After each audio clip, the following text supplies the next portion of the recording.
De la mañana, 19 minutos, estamos en comunicación ahora para hablar del tema económico que es el que más preocupa en este momento en la Argentina, por la fuerte recesión, caída de las ventas que siguen, caída en la recaudación que ha sido histórica en los últimos 15 años.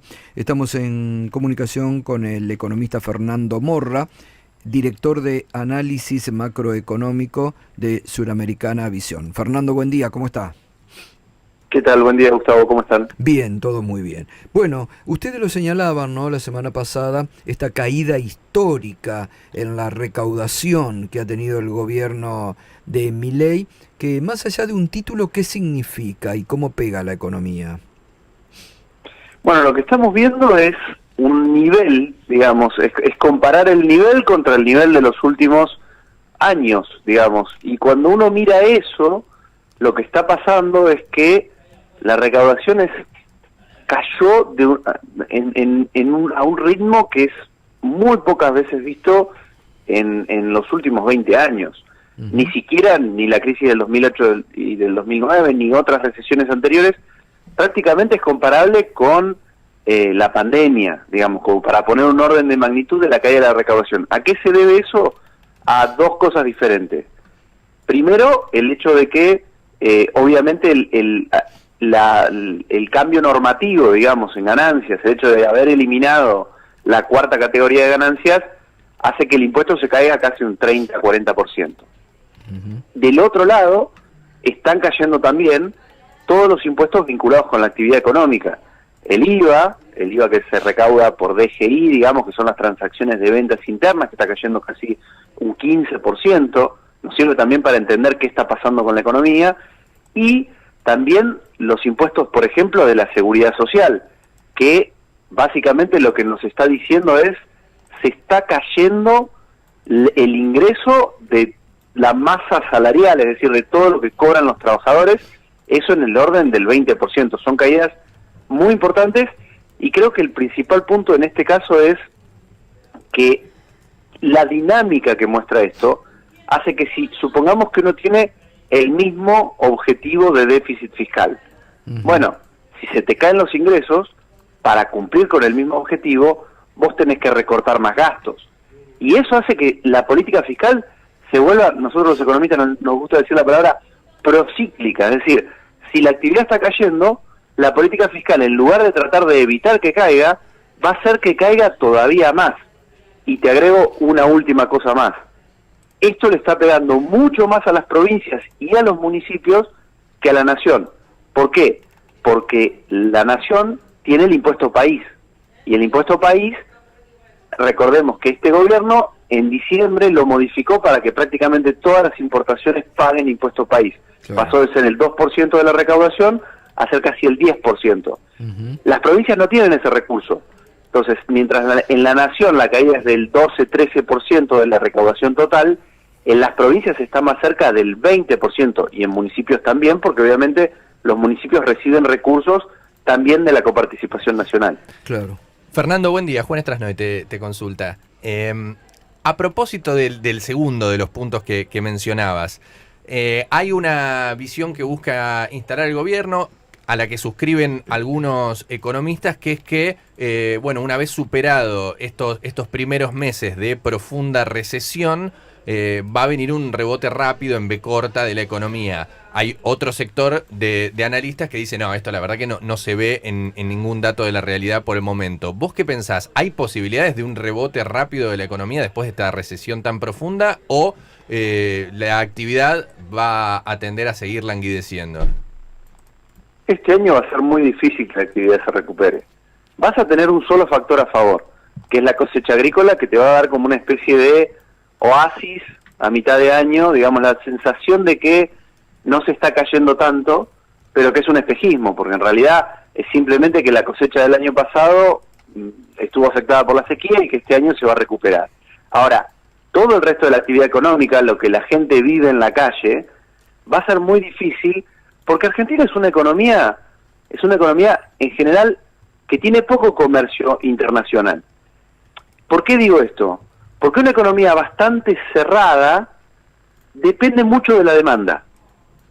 Si vos dependés mucho de la demanda, y te cae el salario, las jubilaciones están congeladas en un piso muy muy bajo y ya no van a subir, tenés una suba de tarifas que te afecta a los ingresos, la gente va a empezar a reasignar esos ingresos.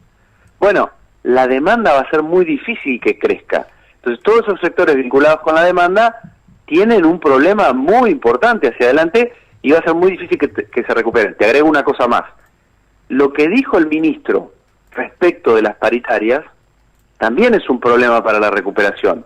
Recordemos que el ministro Caputo hace unos días dijo, no vamos a aceptar paritarias que superen nuestra... Bueno, si uno no espera una recuperación, si el ancla para bajar la inflación van a ser los salarios, entonces el problema que vas a tener es que la recuperación no va a existir. Eso sumado a algunos otros problemas que tienen otros sectores, como por ejemplo el sector de la construcción, en donde la caída de la brecha y la suba de la inflación en dólares por el esquema de política macroeconómica que puso el gobierno, hace que no sea rentable. Fernando, respecto del tema de tarifas que mencionabas recién, hiciste algunas estimaciones respecto del impacto dispar que hay en distintas zonas del país de lo que va a ser el aumento de gas aprobado, oficializado hace poquito.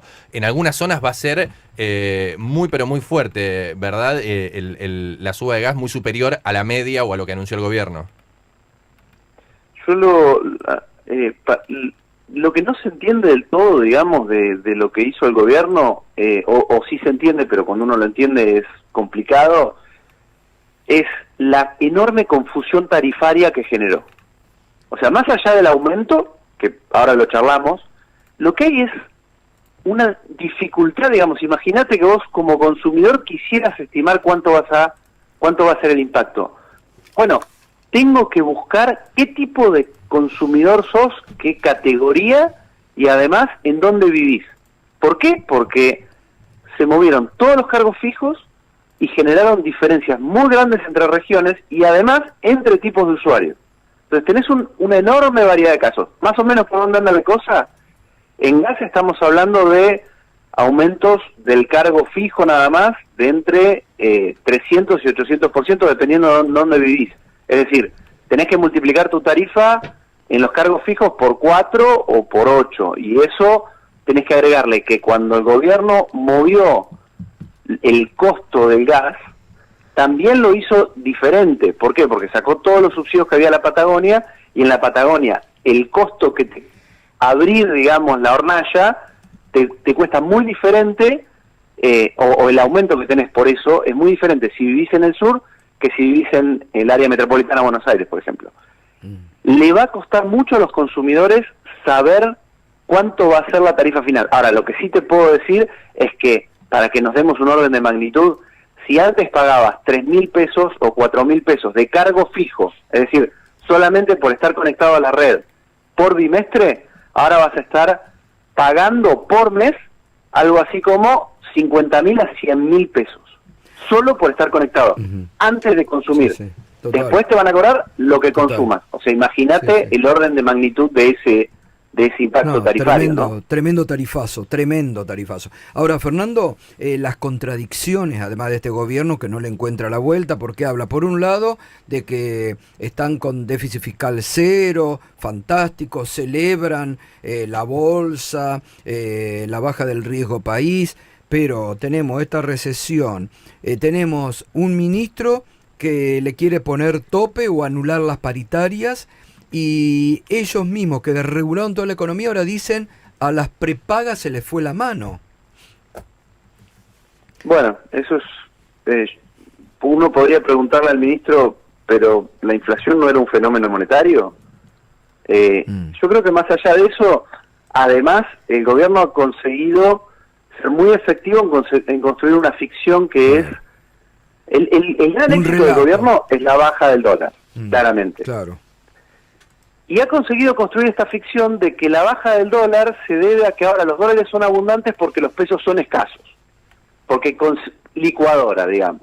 Pero eso es falso, es completamente falso.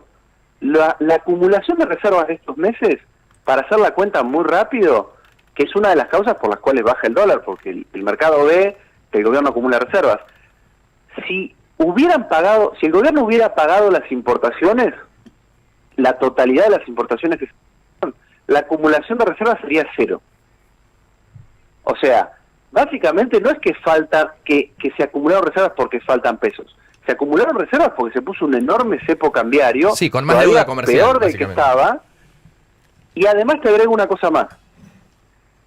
Hasta ahora, si uno toma lo que acumuló el gobierno, que sacando esto de las importaciones, lo que acumuló por de reservas internacionales, pero le saca el bono que emitió el Banco Central en dólares, fíjate, más o menos acumuló entre 7 y 8 mil millones de dólares de reservas netas.